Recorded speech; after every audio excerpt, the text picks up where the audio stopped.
Atlantic City. Amory paced the boardwalk at day's end, lulled by the everlasting surge of changing waves, smelling the half-mournful odor of the salt breeze. The sea, he thought, had treasured its memories deeper than the faithless land. It seemed still to whisper of Norse galleys plowing the water world under raven-figured flags, of the British dreadnoughts, grey bulwarks of civilization steaming up through the fog of one dark July into the North Sea. Well, Amory Blaine. Amory looked down into the street below. A low racing car had drawn to a stop and a familiar cheerful face protruded from the driver's seat. "Come on down, Gopher," cried Alec. Amory called a greeting and descending a flight of wooden steps approached the car. He and Alec had been meeting intermittently, but the barrier of Rosalind lay always between them. He was sorry for this, he hated to lose Alec. "Mr. Blaine, this is Miss Watterson, Miss Wayne, and Mr. Tully." "How do?" "Amory," said Alec exuberantly, "if you'll jump in we'll take you to some secluded nook and give you a wee jolt of bourbon." Amory considered. "That's an idea. Step in and move over, Jill, and Amory will smile very handsomely at you." Amory squeezed into the back seat beside a gaudy, vermilion-lipped blonde. "Hello, Doug Fairbanks," she said flippantly. "Walking for exercise or hunting for company?" "I was counting the waves," replied Amory gravely. "I'm going in for statistics." "Don't kid me, Doug." When they reached an unfrequented side street, Alec stopped the car among deep shadows. "What you doing down here these cold days, Amory?" he demanded, as he produced a quart of bourbon from under the fur rug. Amory avoided the question. Indeed, he had had no definite reason for coming to the coast. "Do you remember that party of ours, sophomore year?" he asked instead.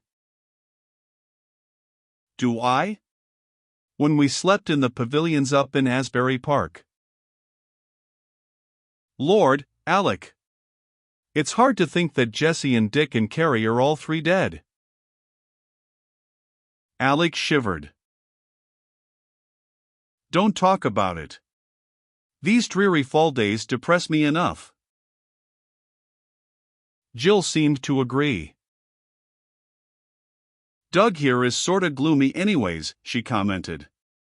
"Tell him to drink deep, it's good and scarce these days." "What I really want to ask you, Amory, is where you are."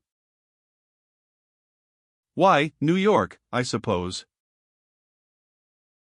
"I mean tonight, because if you haven't got a room yet you'd better help me out." "Glad to."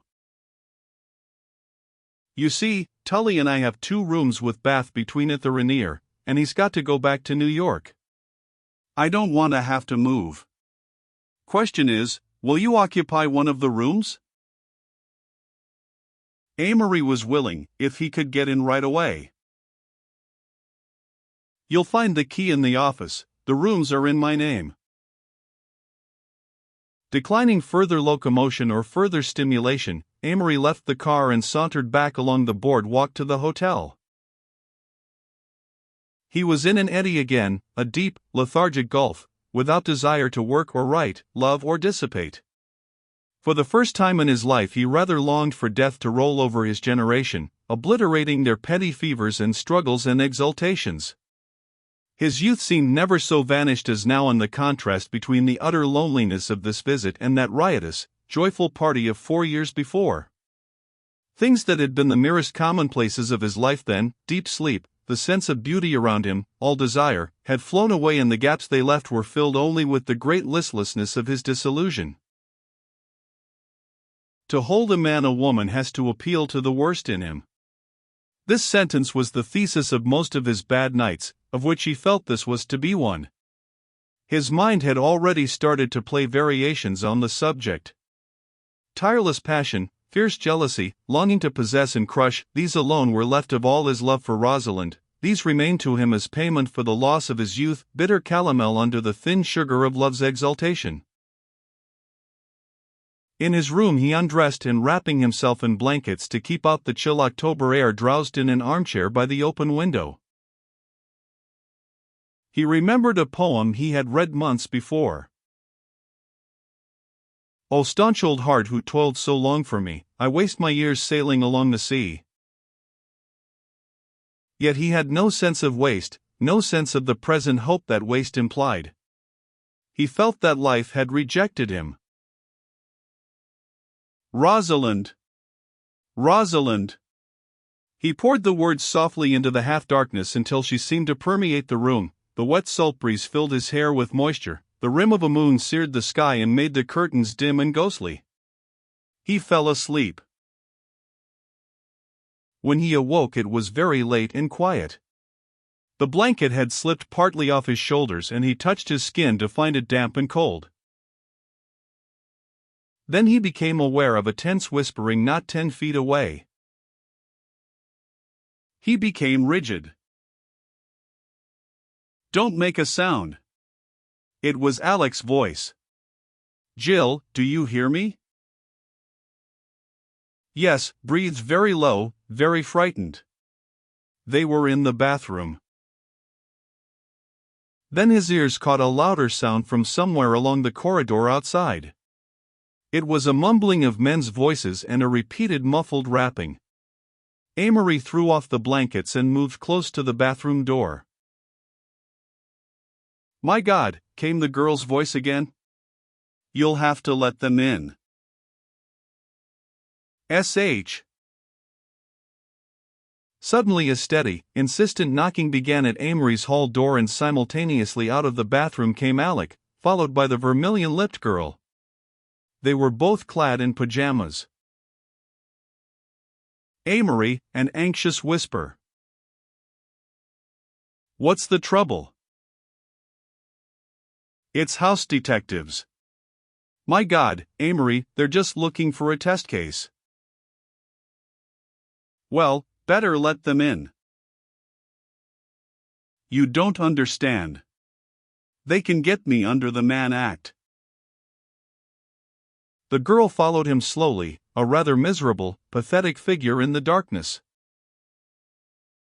Amory tried to plan quickly. "You make a racket and let them in your room," he suggested anxiously, "and I'll get her out by this door." "They're here too, though. They'll watch this door." "Can't you give a wrong name?" "No chance.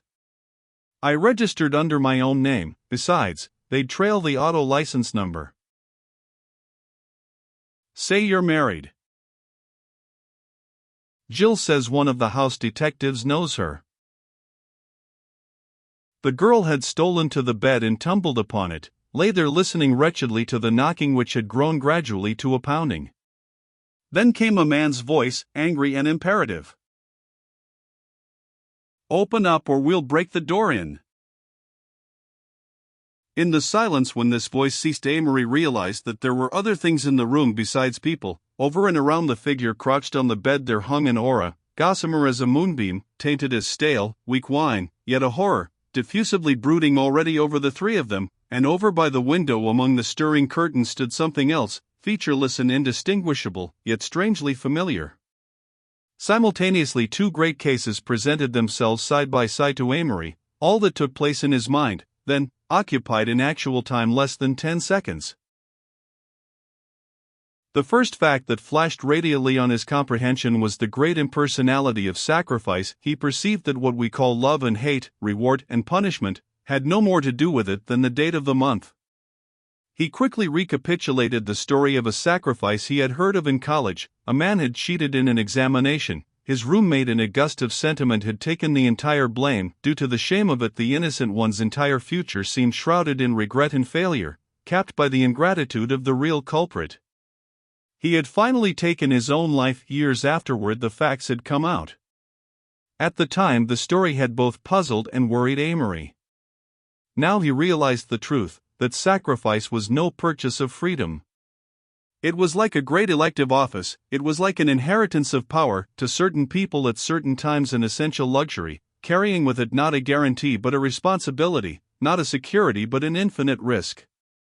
Its very momentum might drag him down to ruin, the passing of the emotional wave that made it possible might leave the one who made it high and dry forever on an island of despair. Amory knew that afterward Alec would secretly hate him for having done so much for him. All this was flung before Amory like an open scroll, while ulterior to him and speculating upon him were those two breathless, listening forces, the gossamer aura that hung over and about the girl and that familiar thing by the window.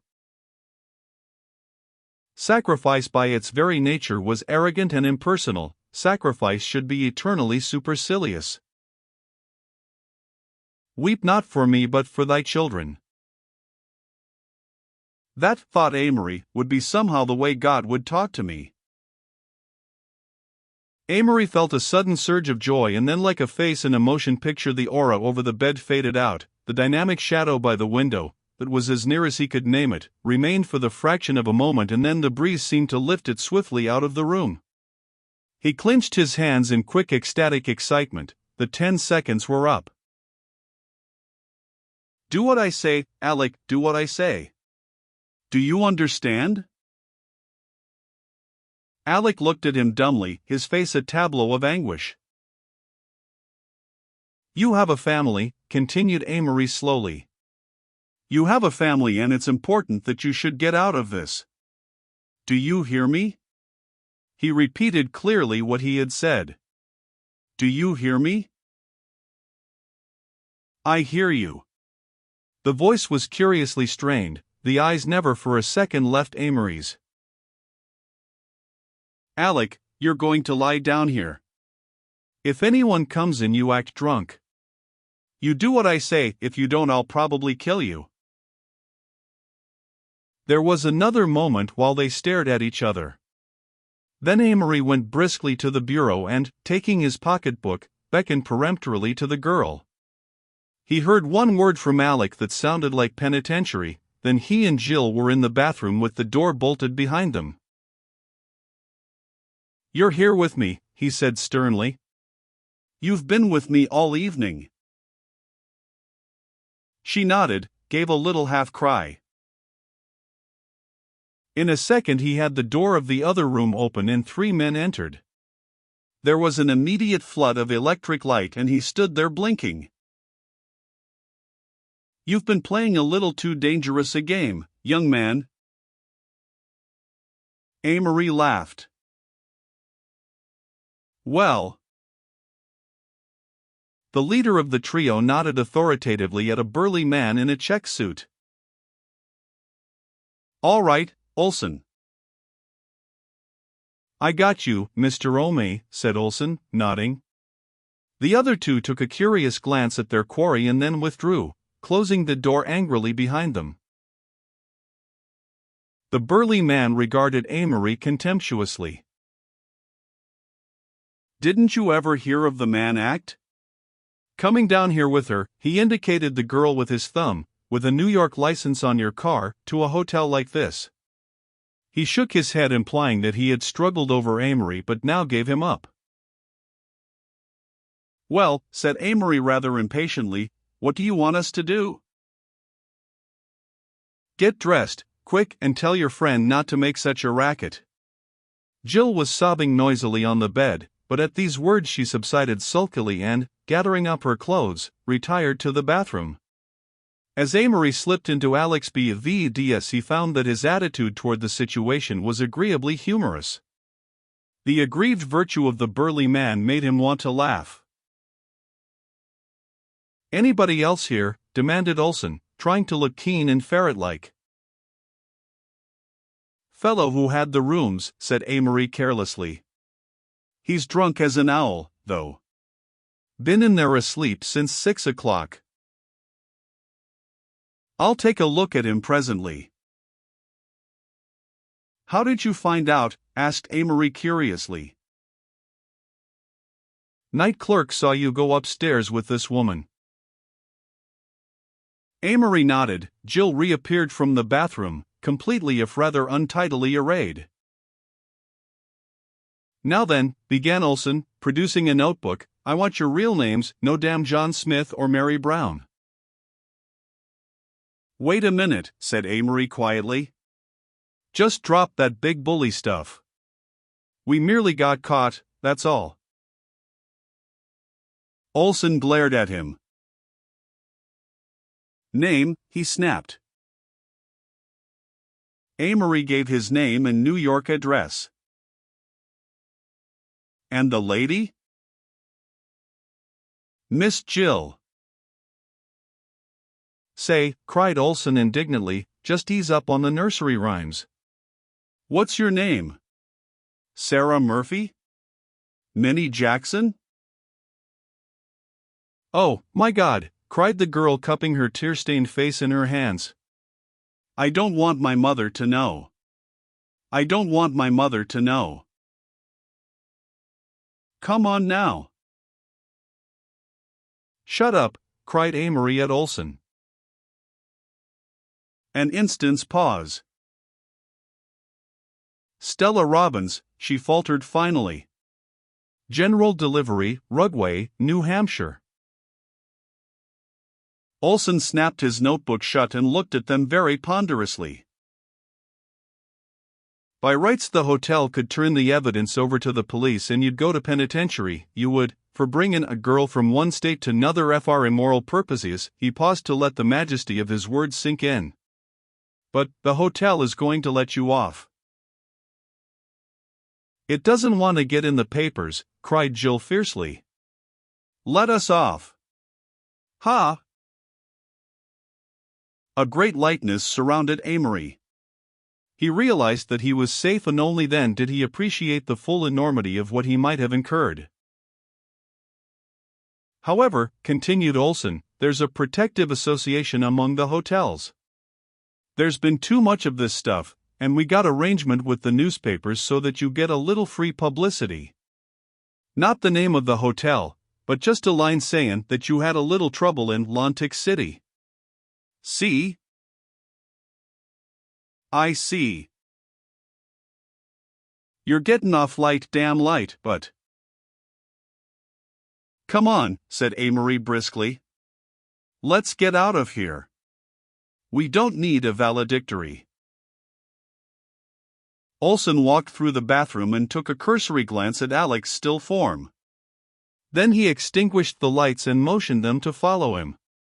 As they walked into the elevator, Amory considered a piece of bravado yielded finally. He reached out and tapped Olson on the arm. "Would you mind taking off your hat? There's a lady in the elevator." Olson's hat came off slowly. There was a rather embarrassing 2 minutes under the lights of the lobby while the night clerk and a few belated guests stared at them curiously, the loudly dressed girl with bent head, the handsome young man with his chin several points aloft. The inference was quite obvious. Then the chill outdoors, where the salt air was fresher and keener still with the first hints of morning. "You can get one of those taxis and beat it," said Olson, pointing to the blurred outline of two machines whose drivers were presumably asleep inside. "Goodbye," said Olson. He reached in his pocket suggestively, but Amory snorted, and, taking the girl's arm, turned away. "Where did you tell the driver to go?" she asked as they whirled along the dim street. "The station." "If that guy writes my mother." "He won't. Nobody'll ever know about this except our friends and enemies." Dawn was breaking over the sea. "It's getting blue," she said. "It does very well," agreed Amory critically, and then as an afterthought, "It's almost breakfast time, do you want something to eat?" "Food," she said with a cheerful laugh. "Food is what queered the party. We ordered a big supper to be sent up to the room about 2 o'clock. Alec didn't give the waiter a tip, so I guess the little bastard snitched." Jill's low spirits seemed to have gone faster than the scattering night. "Let me tell you," she said emphatically, "when you want to stage that sort of party, stay away from liquor, and when you want to get tight, stay away from bedrooms." "I'll remember." He tapped suddenly at the glass and they drew up at the door of an all-night restaurant. "Is Alec a great friend of yours?" asked Jill as they perched themselves on high stools inside, and set their elbows on the dingy counter. "He used to be. He probably won't want to be anymore, and never understand why. It was sorta crazy you taking all that blame. Is he pretty important? Kinda more important than you are?" Amory laughed. "That remains to be seen," he answered. "That's the question." The collapse of several pillars. 2 days later, back in New York, Amory found in a newspaper what he had been searching for, a dozen lines which announced to whom it might concern that Mr. Amory Blaine, who gave his address as, etc., had been requested to leave his hotel in Atlantic City because of entertaining in his room a lady not his wife. Then he started, and his fingers trembled, for directly above was a longer paragraph of which the first words were: "Mr. and Mrs. Leland R. Connage are announcing the engagement of their daughter, Rosalind, to Mr. J. Dawson Ryder, of Hartford, Connecticut." He dropped the paper and lay down on his bed with a frightened, sinking sensation in the pit of his stomach. She was gone, definitely, finally gone. Until now he had half unconsciously cherished the hope deep in his heart that someday she would need him and send for him, cry that it had been a mistake, that her heart ached only for the pain she had caused him. Never again could he find even the somber luxury of wanting her, not this Rosalind, harder, older, nor any beaten, broken woman that his imagination brought to the door of his 40s. Amory had wanted her youth, the fresh radiance of her mind and body, the stuff that she was selling now once and for all. So far as he was concerned, young Rosalind was dead. A day later came a crisp, terse letter from Mr. Barton in Chicago, which informed him that as 3 more streetcar companies had gone into the hands of receivers, he could expect for the present no further remittances. Last of all, on a dazed Sunday night, a telegram told him of Monsignor Darcy's sudden death in Philadelphia 5 days before. He knew then what it was that he had perceived among the curtains of the room in Atlantic City.